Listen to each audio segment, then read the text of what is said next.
Each of us has a purpose. Now, the block to fulfilling the purpose for this incarnation is not allowing ourselves to be our authentic self. From incarnation to incarnation, we are given lessons, tests, challenges, and assignments that are to propel us into becoming our authentic self. We are brought into families in incarnations. We are brought into relationships, environments, to help us recognize the things that do not bring us joy, emotional fulfillment, or a sense of liberation, and the things that bring us a quantum leap when it comes to emotional fulfillment as well as joy and feeling a sense of uniqueness. Okay, so a lot of times when we don't feel a sense of purpose in our life, a lot of times we don't have emotional fulfillment, okay? We don't feel much joy with our life. It's kind of like, and we don't feel unique. We are all unique, every single one of us. It's just the fact that we don't allow ourselves to be unique causes this disconnect with the world, with ourselves, and with what we call a higher potential for ourselves. So a lot of times we think to fulfill our higher potential or higher destiny, we have to do basically everything not to be our authentic self. And we may achieve what we call this, achieve the money of the world, or all the hot sex you can have, or all these kinds of things. But without the authenticity, that uniqueness behind it, is no purpose. Purpose is implying that we are encouraging the authenticity of this planet. Okay, and the authenticity of this planet has to do with emotional fulfillment and joy, which is very much, joy is similar to being empowered, being liberated, justice, equality, and that's pretty much a humanitarian, okay? And there's many avenues you can go down that bring you towards your purpose when it comes to encouraging authenticity for humanity, okay? As well as authenticity for the environment, okay? Now, the blocks when it comes to allowing ourselves to be our authentic self, okay, can stem from childhood. Okay? We are all a part of, we can call it a matrix system, where we are pretty early on taught to oppress ourselves. Okay, oppress our creativity, oppress our uniqueness, oppress our self-esteem, oppress our self-worth, and it's pretty heavy on this planet, and it's very unconscious, okay? So in early years, particularly in our parents, our caretakers, even going to school, we are basically given these boxes and given these confinements that encourage us to oppress our sense of authenticity, and that being authentic, you can't make a living being authentic, so don't try to do that. Being authentic, you alienate yourself. Being authentic, you're kind of, you're a little, you don't really fit in. These are kinds of things we're taught that is associated with being authentic, okay? But in order for us to come into the fullness of our being, to really be the embodiment of something that is authentic to, we could say, our soul, and feel a very pronounced connection to our life, to our community, we can say to our spirits, is clearing away all of those blockages, so that we can create space within ourselves, so that we can fill those spaces with things, people, activities, intellectual pursuits, creativity that propels us into being more authentic, not less, Okay, so when we think of authenticity, it very much has to do with integrity and dignity. And you notice the people who do, they have all the money of the world, but then they have no integrity, they have no dignity, they have no radiance. They're not a beautiful personality, they're not a beautiful mind, they have no beautiful emotions, they don't have a beautiful energy space, because that is not the purpose of, we could say, the richness of the wealth. The richness of the wealth is beauty of the emotions, beauty of the mind, beauty of the energy field. And that beauty extends far beyond your field, and it encourages and propels other people into their beautiful personality, their beautiful mind, their beautiful emotions, their beautiful energy space. Because that's how we prevail over what we call the density or the discouragement or the negativity of this planet. It's not from the look at me kind of thing, okay? So self-importance is not purpose. Self-importance is not purpose. Elevation of self, coming into the authenticity of self, extending beyond the self to encourage the continuity of authenticity for this planet, is purpose. Okay? Now,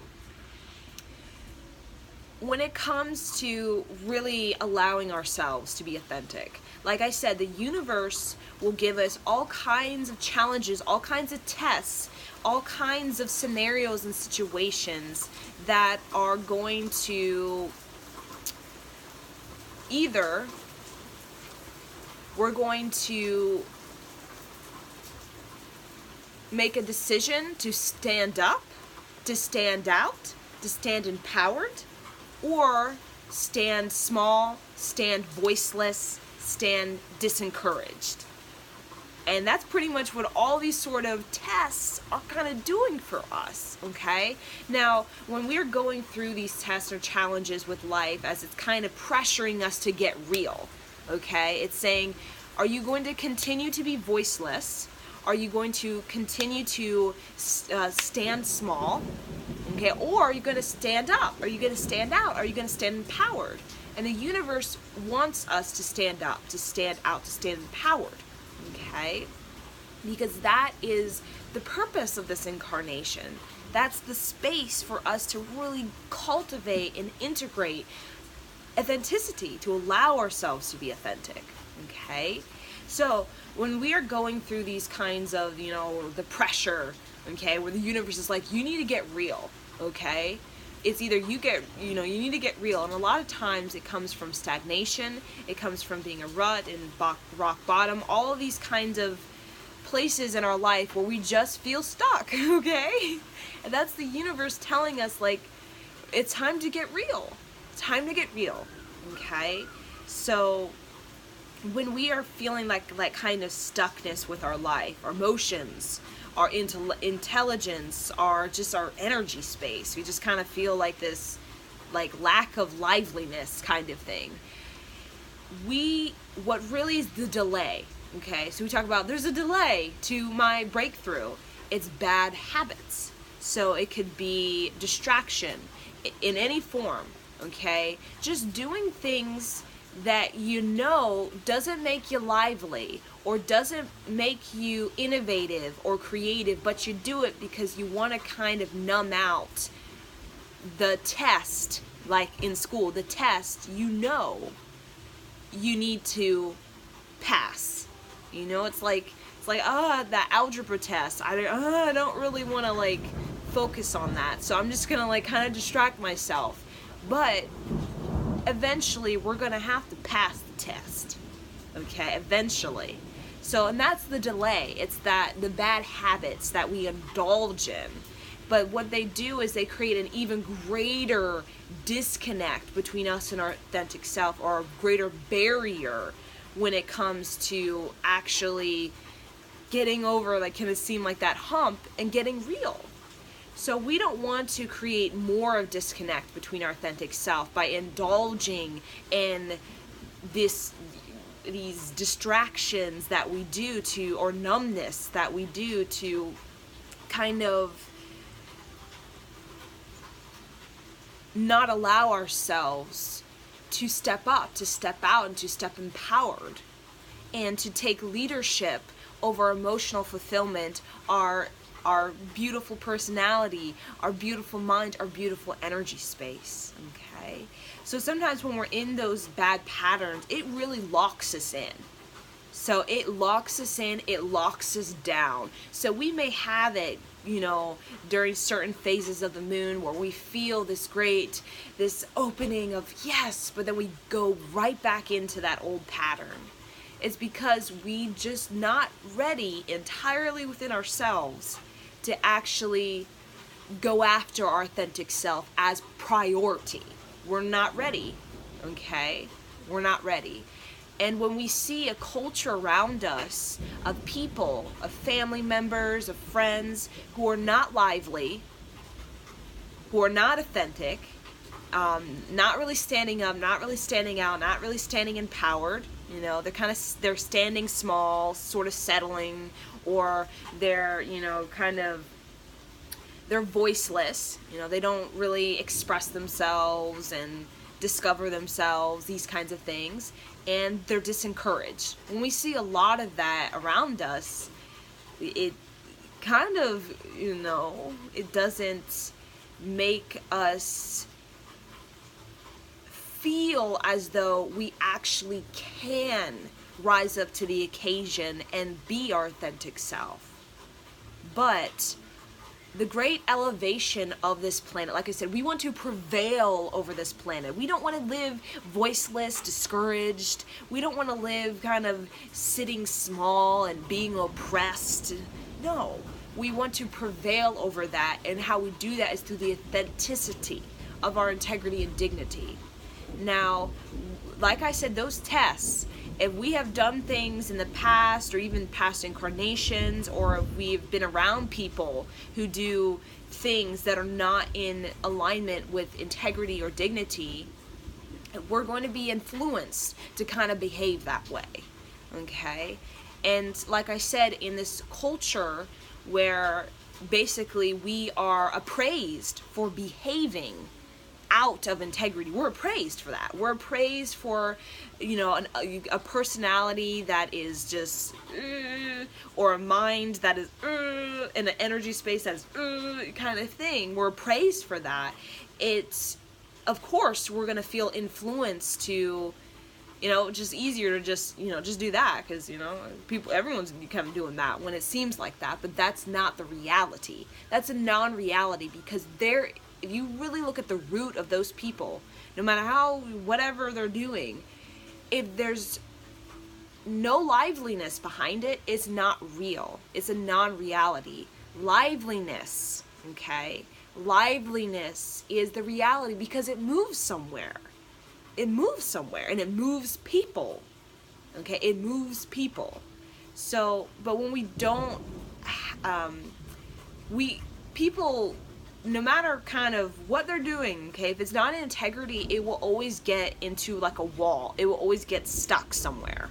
That person or that sort of thing will get stuck. It will hit a wall, because the universe, no matter kind of what we do, it will always bring us back to authenticity. Either if we get so disconnected and, we have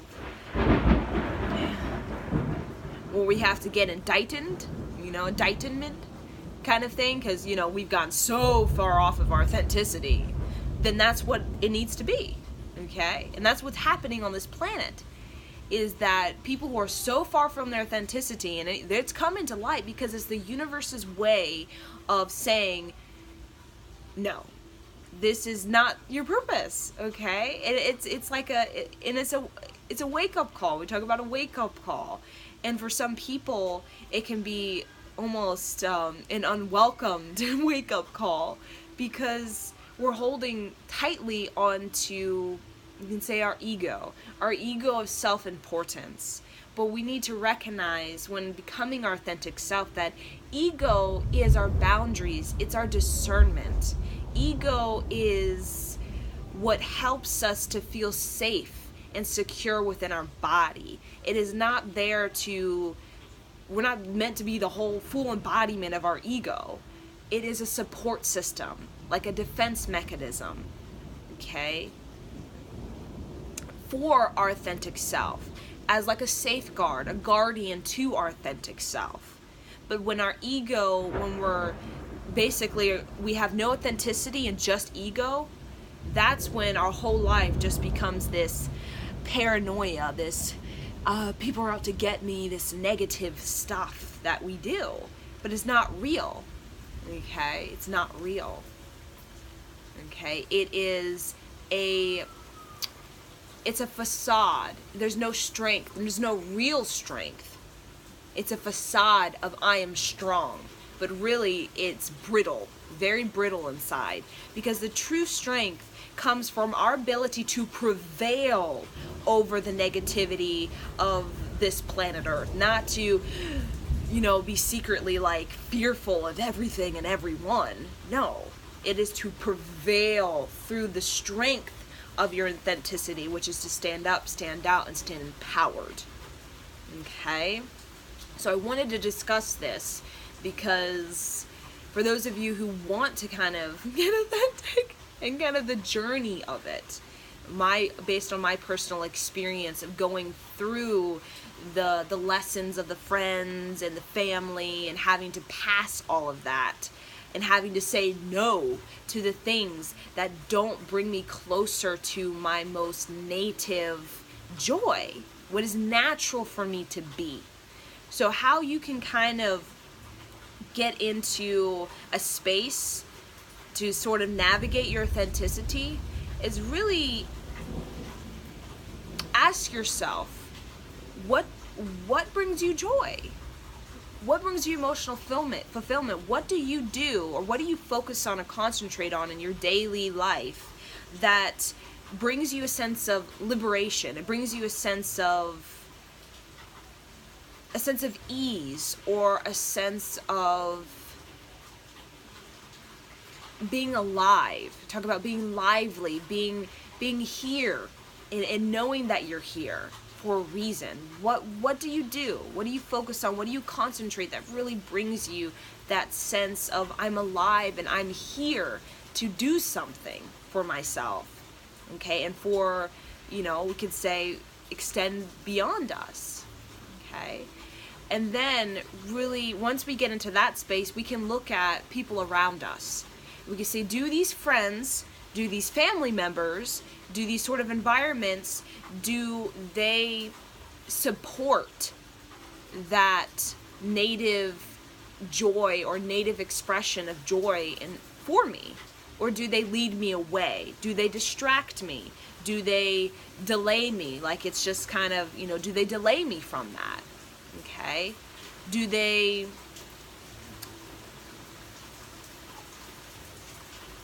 confuse me? Okay? These are things to ask yourself. And when you are in jobs where you don't feel entirely authentic, it's raining really bad, it's important to recognize, to find the things within that job, or even changing descriptions or changing sort of job titles that can bring you closer to something you do where you feel like you are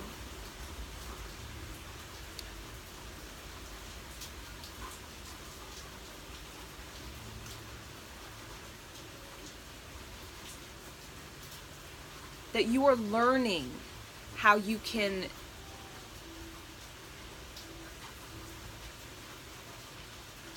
better encourage yourself. That's what I would say. You're learning how you can better encourage yourself. And that's the greatest tool we can learn, particularly in the workforce and school, is the things we do we feel like we're encouraging ourselves with it? Or does it feel like it's a complete out of alignment, total discouraging whatever we're doing? Is it encouraging us? Is it an open door? Do we feel like we're learning? Do we feel like we're growing? Do we feel like we are supported in our offering and what we have to contribute, whatever it may be? Okay, supported in our offering contribution to what it is we're doing. And that's what brings this sense of Okay. And it can be simple. It's not some crazy thing. It's a simple thing. It's also a mind thing we do as well.